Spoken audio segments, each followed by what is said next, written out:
You here? All right, I'm right back at you like I never left, and I'm gonna go this hard to my last breath. It's a little Kenny Russell, Kanoom, Contour Moon. You already know what you're gonna get when you step in this room. You're now dealing with Kanoom. Yeah, yeah, I'm here. While I'm here, I'm gonna make the information direct and clear because a lot of y'all can't hear. Yeah, yeah. Now, welcome back to Make My Ancestors Great Again. This is another episode of My Thoughts. This is My Thoughts 171, and we're dealing with a series that came out in 1991, I believe. Charlton Heston is the host. I believe it's called The Bible. It was like a 4-pack DVD or VHS. I think VHS was out at the time, but it was a 4-part series when he dealt with Genesis and he went on from there, so forth and so on. So, excuse me, we're going to deal with one part of Genesis today. I don't own it. You can find it and watch it wherever you can in its entirety. This is just a 2 or 3 minute clip. I'm going to give my commentary in between what he's saying because he makes a lot of sense about the way he's trying to bring this about in a historical manner. It's no way to bring this about in a historical manner. This gentleman was a Episcopalian, which means he was very religious. So when he went on this journey, he tried to do it in a way that he can prove it, and he was trying to put it on cinema, best proving how the Bible came about or into fruition. But now, what you're going to hear him say right from the outset is that he's not a historian, a scholar, and none of these type of things. So that's first and foremost, and that's correct. This is an actor. Okay. Now, um, the Bible, as I've been stating over and over and over, is not historical. It's an book that's based on oral tradition, allegory, fiction, and mythology, and a lot of flat out damn lies. And we're going to see that because a lot of the stuff he's saying is going to back up what I've been saying for years. Okay, let's look at the video. If you feel like you want to do something for me, like and subscribe because it won't cost you a fee. Let's check out old Charlton Heston. This man played Moses. This man played Moses in 1956 or somewhere up in there. Got Academy Awards, and this was one of the highest box office films from that time. Okay, that was the golden years in Hollywood because there weren't many people that looked like me in Hollywood. So they considered those the golden years from whenever motion pictures really got rolling from the 40s on up to roughly the 60s and 70s. Those were their golden years from the 30s to the 60s, somewhere up in there. Okay. So let's check it out. I'm going to start it and stop it and give my commentation, my commentary. How did the Bible come to be? How did the Bible come to be? Let's listen to it. The Bible wasn't always a book or even a series of books. The Bible wasn't always a book or even a series of books. I agree. In the beginning, there wasn't even a written language. Very key. In the beginning, there wasn't even a written language. I like what he's saying. And guess what? I'm going to go a little further. The stories told in the Bible are the stories that people hang their hat on. Before the stories in the Bible, you didn't have a man named Yahweh. You didn't have a man named Yehuda, Yahweh, Yahweh Messiah, Jesus the Christ, God. Okay. They went by other names. But in the biblical context that the Bible is written in, those names came from the Bible. They were telling other oral stories. None of them was about Moses, Jacob, and Esau.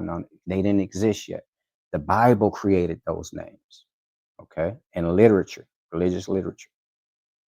The prophets and holy men who roamed these arid lands, seeking the truth and preaching God's word as they perceived it, were talking to illiterate audiences. Very key. The prophets and all these apostles that was going around preaching God's words, that's wrong. It wasn't no God's word to preach. If you're telling a story of folklore or oral tradition or some type of mythology story, you're just telling, you wasn't no prophet at the time. Prophets didn't exist until the literature of the Bible said prophets existed. Okay, that's a biblical term. And then he said they were talking to illiterate audiences. I agree. The people that were orally transmitting and telling the stories, orally passing it down, they were illiterate too. You don't have to have no literacy to tell a story. To be a parrot and repeat what you heard, you don't have to have any literacy about it. That's just like when you was in kindergarten and they say, hey, tell a man something in his ear and you pass it down. You don't have to have no literacy to do that. The people were illiterate. Moses, Abraham, all these people never went to school. School brings about literacy. Let's continue. Could only be reached by the witnessed testimony of the spoken word. Their exhortations, their songs and parables, the testament of faith they offered, were preserved and passed on from generation to generation through the... That's true. Passed on from generation to generation orally. They weren't doing no type of, and if they were passing that on like that. Okay, we do it like this. When we talk myth, or we talking about allegory, and we praying to some sky. If they said this is the format in which we do it in, they passed it on to the next generation. It wasn't no literature. It wasn't no doctrine that you're going to continue. Abraham said this. They didn't have any of that. Let's be clear. telling of stories. Telling of These stories. stories were meant to be told aloud, in the dark, to people sitting around a campfire listening. The stories was meant to be told out loud in the dark, in campfires, while people sat around and listening. This is can be equated to let's just tell spooky stories. Quite naturally, some people make theirs up. Quite naturally, some people take the stories that they heard and they're going to tell them by a campfire. Let's tell a scary story. This is how the story goes now. That's where I come in. I'm a storyteller. I'm not a priest or a scholar. He's a storyteller, not a priest nor a scholar. I'm going to take you with me on a journey exploring the stories in the Bible and the ancient land where they happened, from the Nile River to the top of Sinai, from the banks of the Jordan to the walls of Jerusalem. Okay. Very key. The first one, he said, I'm going to take you to where they said to be happening at. From the from the Nile Valley. Okay. They have to tie religion into this.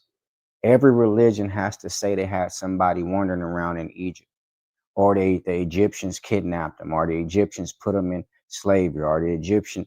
Something has to equate to the Nile Valley. You have to bring all religion closely into that Nile Valley. They're doing that for strategic reasoning. That's the only place that had some type of civilization to where literacy and civilized things were being passed along. So each religion have to tie themselves closely to the Nile Valley. Then he said the Mount of Sinai, there's nothing there. Then he said Jerusalem, the walls of Jerusalem. Jerusalem is not an ancient city. Jerusalem is brand new. It was built after the Crusades. Illustrating them with great works of art and music from all the millennia of man's time on earth. From that sublime moment when the first artist reached out to paint a bull bison on the wall of his cave, to Michelangelo's Adam reaching out to touch the hand of God.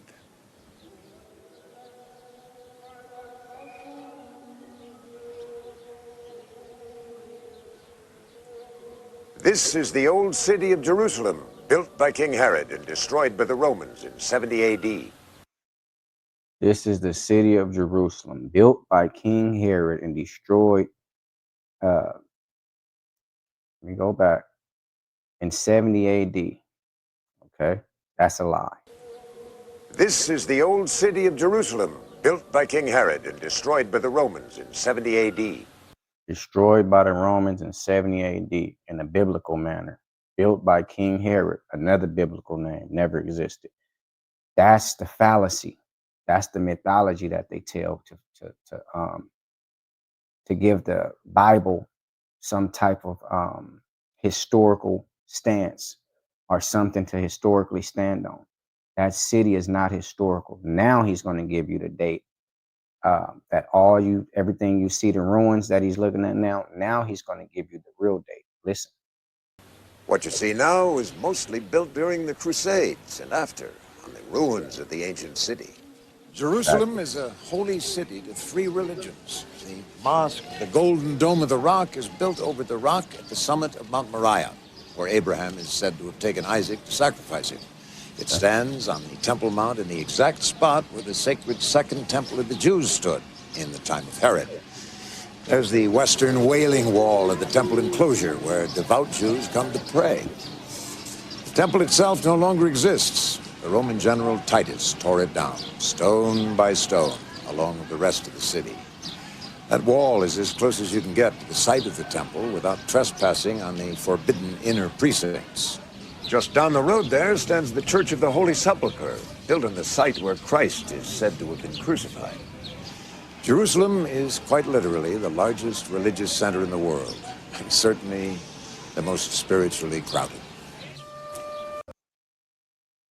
Jerusalem is the largest religious city in the world, and most definitely the most religiously crowded. Okay, what you just seen was an amusement park. Okay, the land of the Bible. This place was made so that the people in the Bible could have a house for that nonsense stories that's in the Bible. Only in Jerusalem can you land and you can get all three major religions housed in one. Why are they doing that? Because they were all created at the same time, mythologically, to put forth stories that was older than the stories are. So they use a land, carved out a land called the land of the Bible. They did all this after the Crusades. Okay. That wall that he's talking about, they saved that wall from the Crusades. Okay. That used to be a double wall city like Constantinople, but that's another discussion. That wall was saved for this purpose. The Holy Sepulchre, that wasn't even built at the time. Okay. That Dome of the Rock mosque, talking about Abraham went up there to go sacrifice Isaac, that wasn't even there during the Crusades. All that stuff you just seen is like Disneyland. That's for the Bible characters like Mickey Mouse and Donald Duck, the way Walt Disney built his museum and his amusement park for his characters. That's what was done there. Okay, so we're going to keep going deeper into this. This is just part one on my thoughts on the Bible. Okay. It's Lil Kenny Russell, Kanoum, Consul Moon. You already know what you're going to get when you step in this room. You're now dealing with Kanoum. This is what I do, and I love to do it. And before I take back what I said, I add some more to it.